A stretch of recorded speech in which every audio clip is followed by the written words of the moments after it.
Jesu Kristu inkosi. Jesu Kristu inkosi.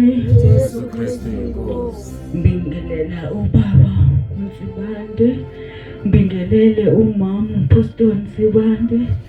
Ngimbonga umusa kaNkulunkulu omkhulu. Ngibonga abazalwane bonke phakathi kwekhala kaMagwinyana. Ngibonge ulusha, insizwa nentombi. Ngibonge noSonto Sikole phakathi kwaleli khaya. Ngiyambonga kakhulu uNkulunkulu, ngumama waleli khaya. Ngithi uNkulunkulu ngiyambonga engenzela ubuhle. Ngibonge abazalwane bahlengile uNkulunkulu besuke endaweni ngendawo baze bazofinyelela la. Baphinde futhi abazalwane mase bebuyela emuva abathwala uNkulunkulu ngenqola zomlilaza obafaka emakhaya. uNkulunkulu abe nabo njalo. Ngathatha ivangeli, kumnandi ukukholwa. Kumnandi ukukholwa bazalwane. Kumnandi ukuphenduka umazi uJesu. Kumnandi uJesu umazi.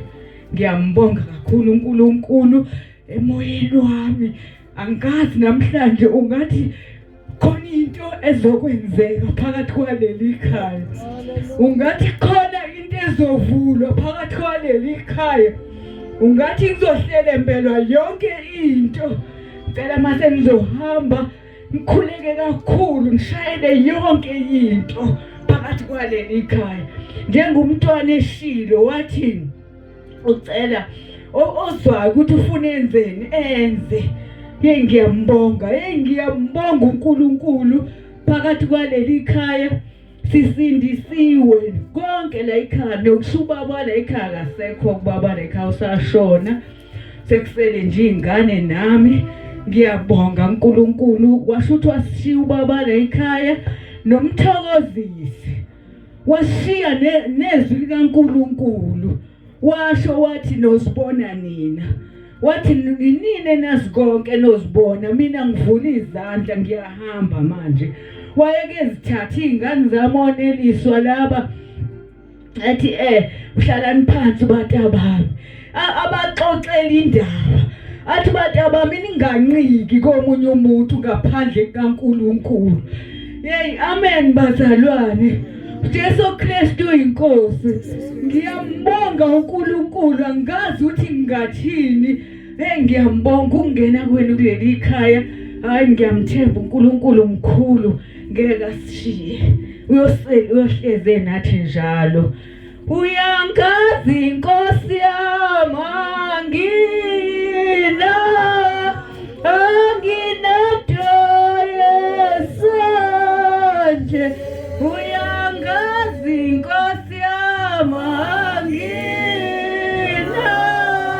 anginato yesanje.